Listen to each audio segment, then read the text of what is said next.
Welcome everybody. My name is Henk from Meulen. I'm the director of the Conservatoire for those of you who don't know that. Tonight is a starting point to emphasize something very, very special. We're gathered here tonight in the hall named after the composer of this work, the Arnold Schoenberg Hall. And downstairs you'll find an artwork in 3 parts with the same composer as the subject. So there's a strong connection between the Royal Conservatoire and Arnold Schoenberg. Let's first look at the forces that were necessary. You've all maybe seen the posters already. 356 people are necessary to make this work a reality. I don't think there's been any conservatoire or conservatoires who ever did such a thing or are about to do such a thing. So you're very proud and humbled and possibly inspired to do that. And we do this together with the Conservatoire of Rotterdam Codarts. It takes at least 2 conservatoires to do it. And it's wonderful that we have this collaboration in this very practical way. No politics, just making music together. Very important in this time. But none of us have taken the initiative.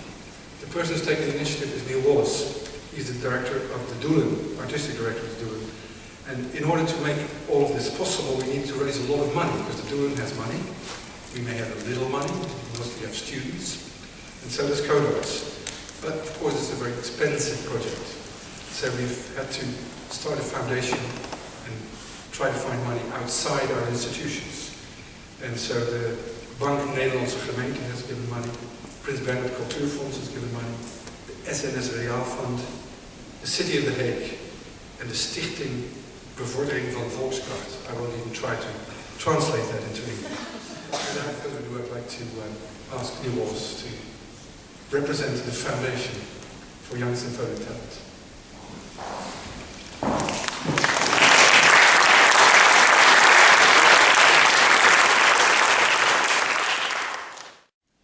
Just very briefly, let me tell you something about this foundation. This project is so complex in management and carrying it out and in financing. It's been necessary to create a new foundation just to protect us a little bit on the financial undertaking. But that foundation, the Foundation for Young Symphonic Talent, has a future. The hope is that, as you know, Cecil B. DeMille once said when he told everyone he was going to make them kill Ben-Hur, people said, "How are you going to do that?" And he said, "Well, we'll start with an earthquake, and I guess we'll just build from there." And that's what this Young Foundation is doing. We're starting with the Gurrelieder, and if we also have the Gurrelieder, we will then have to think of something wonderful to do in 2 years' time. I'm the shareholder of the foundation. Henk van der Meulen is the penningmeester, the treasurer, and Iki van der Giesen, the director of Codarts, who unfortunately can't be here this evening, is the secretary. There's only 3 of us.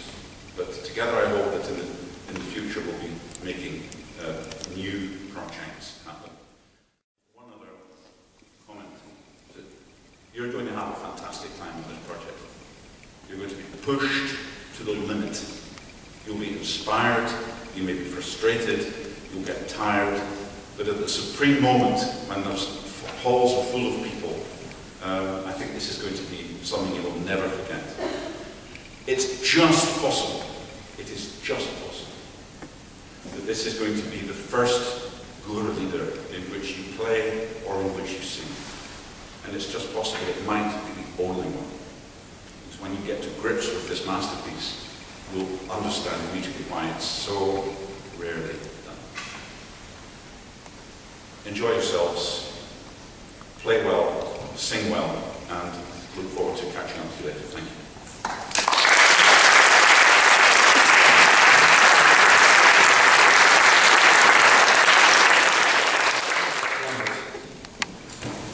Let's start with a little bit of an anecdote. There's a score here. How do you get it? This particular... Yeah, it was quite amazing moments that well, I don't remember exactly, but 1.5 years ago or whatever, Suzanne was calling me, telling we are thinking of doing the Gurrelieder. dream for me.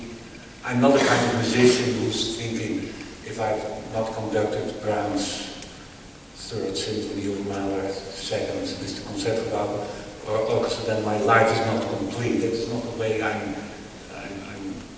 performing music. With this piece, I think at least 14 years. It is in my hands, and the idea, just one time in my life, to get a chance to do this piece. And so when Suzanne, I was, oh my God, this is really a dream.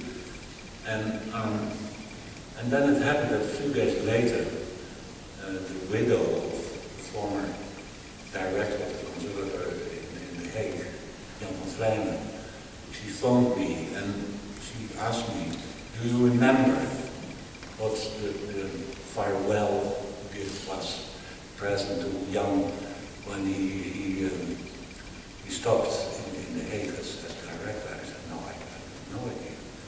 Well, she said that was a beautiful score of Gurrelieder 1920, signed by Schoenberg. And I think you should have that score. And that was in the same week. And then I thought, this is fate. Something has to happen, you know. And so I got the score the next week, and there it was on that moment. I never had 85 strings, 10 horns, and on and on. And the way he's using these forces in this piece,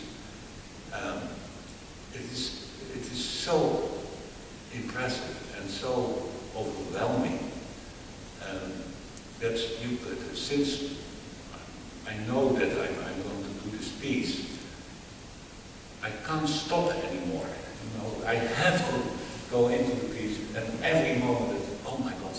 And for me, it's what is one of the great things that's the way tonality, the way the Schoenberg is choosing his tonalities to give form to all the themes in the piece. The second part where Waldemar is raging and accusing God, and then it comes on and he's screaming to God. I know what you did when Togo was killed, and then you hear this.